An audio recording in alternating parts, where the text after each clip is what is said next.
Now we're going to examine how visual signals change as they go through multiple stages of processing in the brain.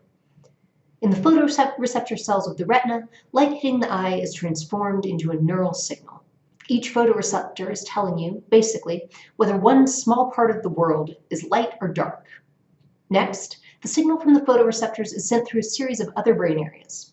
We think of each phase as transforming or processing the signal in some way, ultimately to go from a bunch of light and dark pixels to the extraction and recognition of objects or properties such as direction of movement. Broadly, you can think of each brain area that the signal passes through as a stage of processing.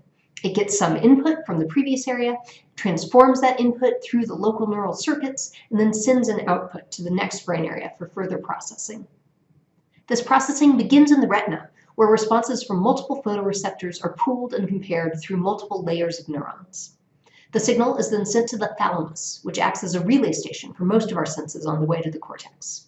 From there, visual information passes to the primary visual cortex, located in the back of the brain, called the occipital lobe.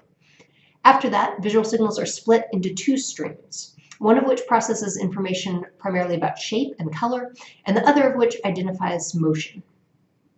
In each of these areas, neurons have different response properties. So, a photoreceptor responds based on whether one location in space is light or dark. The last layer of cells in the retina, called retinal ganglion cells, tell you whether a certain location is different than its surroundings. So they would respond best to a spot on a contrasting background. In primary visual cortex, sometimes called V1, neurons will respond best to lines of a particular orientation. Further up the visual hierarchy, in V4, neurons will be selective for more complex patterns. In TEO, part of temporal cortex, we see a selectivity for simple shapes begin to emerge.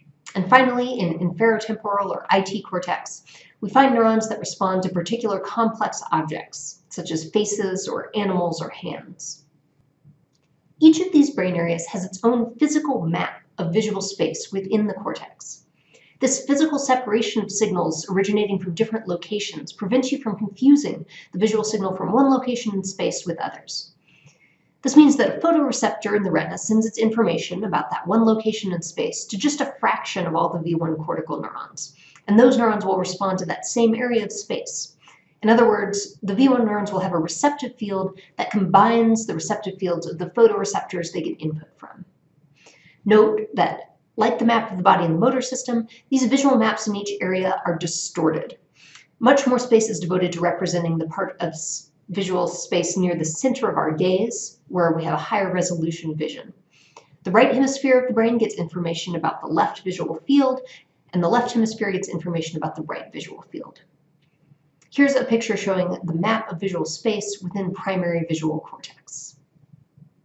In summary, as you move through the stages of visual processing in the brain, the response properties of neurons and what they're selected for become more complex. Receptive fields generally get larger as you move up the visual hierarchy, but still represent information primarily from the opposite side of the visual field.